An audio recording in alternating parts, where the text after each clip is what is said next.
Humanity is about to be threatened by a colossal being that has been asleep for a long time, but is ready to return and destroy the planet. However, one demigod still stands in his way.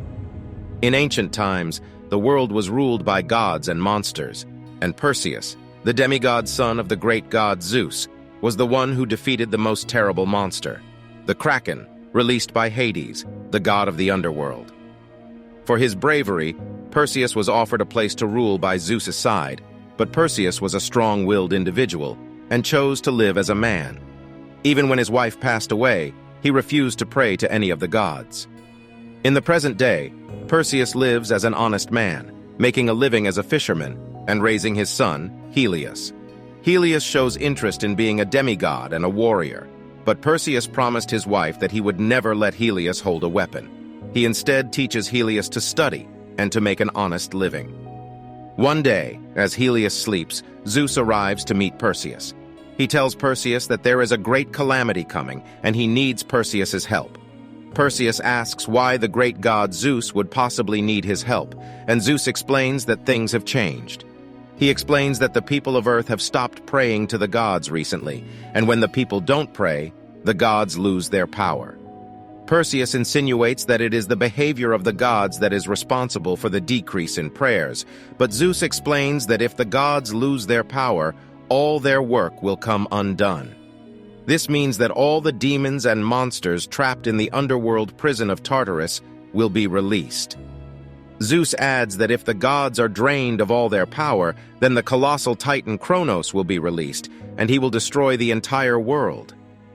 Perseus argues that this is God business, but Zeus says that right now they need all their children, because they will need every shred of God power to prevent this. Perseus says that he will not leave his son to go with Zeus. Zeus says that he knows Perseus thinks he is unworthy to join the gods because he is half human, but that half is what makes Perseus better than gods. Perseus still isn't convinced, and a disheartened Zeus leaves. At night, Perseus has a dream depicting the destruction that Kronos will bring, and he fails to protect Helios from it. He wakes up shaking. Next, Zeus, Poseidon, the god of the seas, and Zeus's son Ares, the god of war, all arrive at Tartarus in the underworld to meet Hades. Zeus asks Hades to join them in reinforcing Tartarus in order to prevent monsters, and more importantly, Kronos from escaping.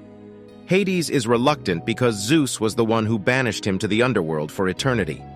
Zeus says that right now they must put their differences aside and unite. Hades refuses, and his minions attack the trio. They fight the minions off, but then Ares betrays them and reveals that he has chosen to side with Hades. He knocks Zeus out and steals his lightning bolt. Meanwhile, monsters escape from Tartarus and attack humanity. Seeing this, Perseus rushes to fight the monster in order to protect his son. The monster has two heads, one of which breathes fire and the other sprays a flammable venom. Perseus defeats the monster by trapping the head that produces the venom and causing it to spew out Lotsit, while tricking the other head to breathe fire right into it. As a result, the monster sets itself on fire and dies. Afterward, the nurse tending to Perseus tells him that something awful is obviously happening in the world, and Perseus can be a fisherman all he wants during normal times. But in times like this, since he has power, he also has the duty to act. So basically, she is his ancient Greek uncle Ben. Perseus arrives at the temple of the gods to speak with Zeus. He prays to Zeus to call him, but instead, a heavily injured Poseidon arrives. He tells Perseus all that happened.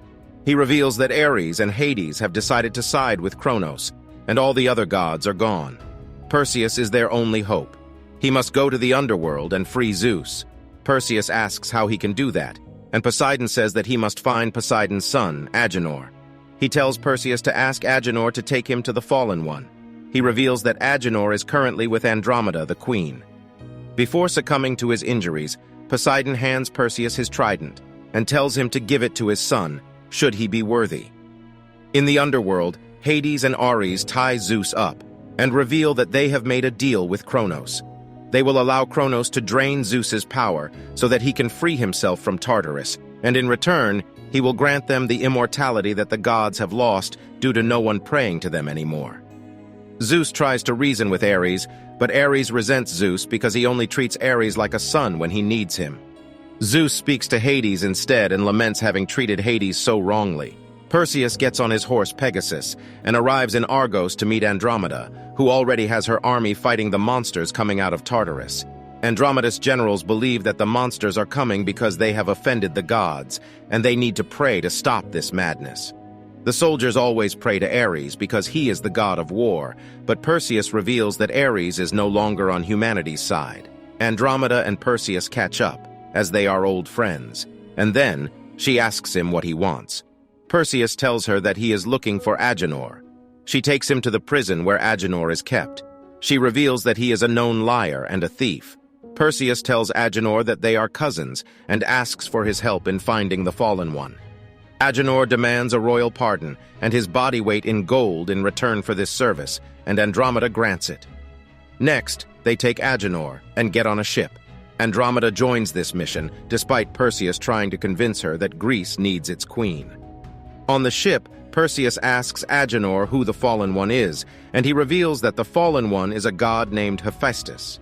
He is the one who made Poseidon's trident, Hades' pitchfork, and Zeus' lightning bolt.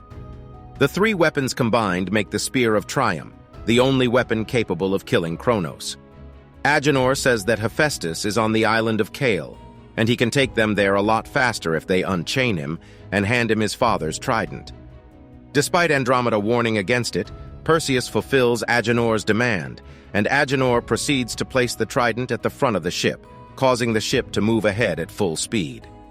Meanwhile, in the underworld, Zeus is brought in front of Kronos. Perseus and the gang arrive at the island of Kale, where they encounter several traps. Perseus warns the soldiers that even though it is their custom, they cannot pray to Ares, because if they do, he will arrive and kill them. Agenor gets caught in a trap, and just then, several one-eyed giants arrive and start attacking the group. Perseus manages to knock one of them out using a trap, and as he is about to kill it with Poseidon's trident, an older giant recognizes the weapon and tells the others to stop. In the underworld, Ares is taking his anger out on Zeus, and Hades stops him. This creates a tension in the partnership. Meanwhile, Kronos begins draining Zeus's power. The giants bring the gang to Hephaestus, and when he learns of what is happening in the underworld, he laughs and says that they might as well prepare for the end of the world.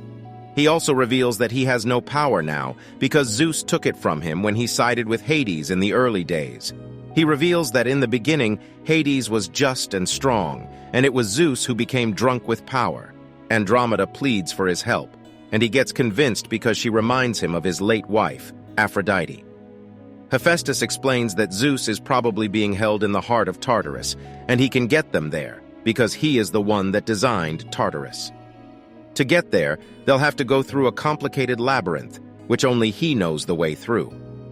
In the underworld, Zeus tries to reason with Hades, and Hades confesses that he is afraid, because when humans die, their souls go to another place. But when a god dies, it's just the end for them, which is why he needs his immortality. On the way, Hephaestus shows Agenor a map that he designed to help him get through the labyrinth, but admits that it is only useful to a certain extent. He also explains that the labyrinth is designed to play tricks on their mind, so they'll need to conquer their fears and avoid turning on each other and themselves. As they arrive at the gate of the labyrinth, Ares arrives on scene, and it is revealed that one of the soldiers secretly prayed to him. The soldier worships Ares and seeks his mercy, but he kills her. While Perseus tries to fight Ares off, Hephaestus opens the gate. However, the gate only opens for a limited time, and as it starts to close, Hephaestus realizes he needs to buy the rest of them time. He distracts Ares to allow Perseus, Andromeda, and Agenor to enter, and Ares kills him. Perseus confesses that hell never be powerful enough to defeat Ares, but Agenor tells him that until yesterday he was a lowly thief, and now he is trying to save the world. In other words, get over it. Inside the labyrinth, Agenor uses the map to try and guide them, but as Hephaestus mentioned, it is only useful to an extent. After a while, they start hearing voices and seeing visions, and repeatedly running into dead ends frustrates them. They start fighting amongst themselves, and just then, the entire labyrinth starts moving. Andromeda almost gets crushed by one of the moving blocks, but Perseus and Agenor save her. However, during the struggle, Perseus gets separated from the other two. Next, Perseus sees his son in the maze, but quickly realizes it isn't really Helios. Fake Helios turns into a horned monster that attacks Perseus, and Perseus has to kill it, while it begs him for mercy in the voice of Helios. The labyrinth shifts one more time, and by the power of plot convenience, Perseus reunites with the other two and also finds the way to the heart of Tartarus. Hades tells a drained Zeus that Kronos now has the power he needs to revive. Zeus apologizes to Hades for banishing him all those years ago and begs him to stop this. This gives Hades a change of heart, and he decides to release Zeus. But before he can, Ares arrives and stops him. Ares is about to kill Hades with Zeus's lightning bolt, but Zeus uses the last of his power to save him. While Hades and Ares battle it out, Perseus arrives and frees Zeus. Meanwhile, Kronos begins moving. As they are about to leave with Zeus, Ares arrives to stop them, but Hades does as well, and he distracts Ares in order to give them a chance to leave. Ares takes Hades' pitchfork and sinks it into Zeus' back, but Zeus uses the power of it and the trident to teleport them out of there. They arrive in Argos, and Zeus tells Perseus that Kronos is coming, and only the Spear of Triumph can stop him. He further adds that only Perseus can wield that spear. Perseus realizes that they have two pieces of the spear, but they are still missing Zeus's lightning bolt, which is with Ares. He prays to Ares and challenges him to a duel at the Temple of the Gods, despite the fact that he knows he can't beat him.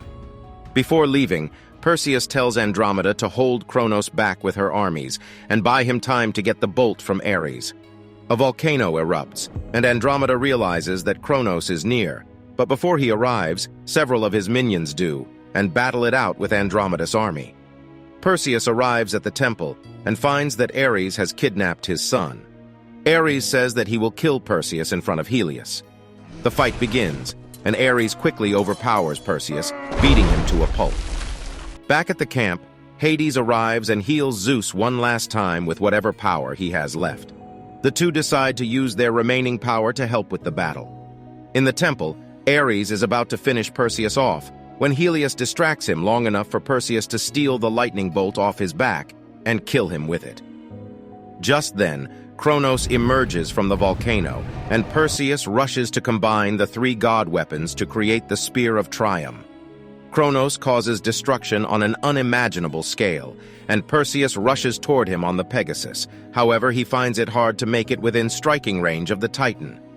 Zeus and Hades attack Kronos to buy Perseus a window, but he responds with an extremely powerful attack, the brunt of which is absorbed by Zeus, as he protects Hades from it. Perseus manages to seize the window and enters inside Kronos, launching the spear right at his heart, finally killing the Titan. Andromeda and her army cheer this victory. Perseus arrives back on the ground and finds Zeus in his final minutes. With his last few breaths, Zeus tells Perseus that just like the thought of Helios gave him the strength to carry on, the thought of him gave Zeus strength to carry on as well. Perseus cries as his father passes away. Next, Hades tells Zeus that all his power is spent, and he will live out the rest of his days as a mortal. In the aftermath of the battle, Agenor urges Perseus to make his move with Andromeda, as it is obvious that the two are into each other. Perseus complies and kisses Andromeda. She does not seem to mind it. Finally, Perseus decides that he will train Helios to be a warrior and a god after all, since he is the grandson of the great god Zeus, whom Perseus sees in a whole new light now. He hands Helios the sword that Zeus gave to him, and Helios learns to wield it. The end. Thank you for watching. Be sure to like our channel and subscribe if you enjoy content like this. Also, let us know what movie you would love us to recap for you.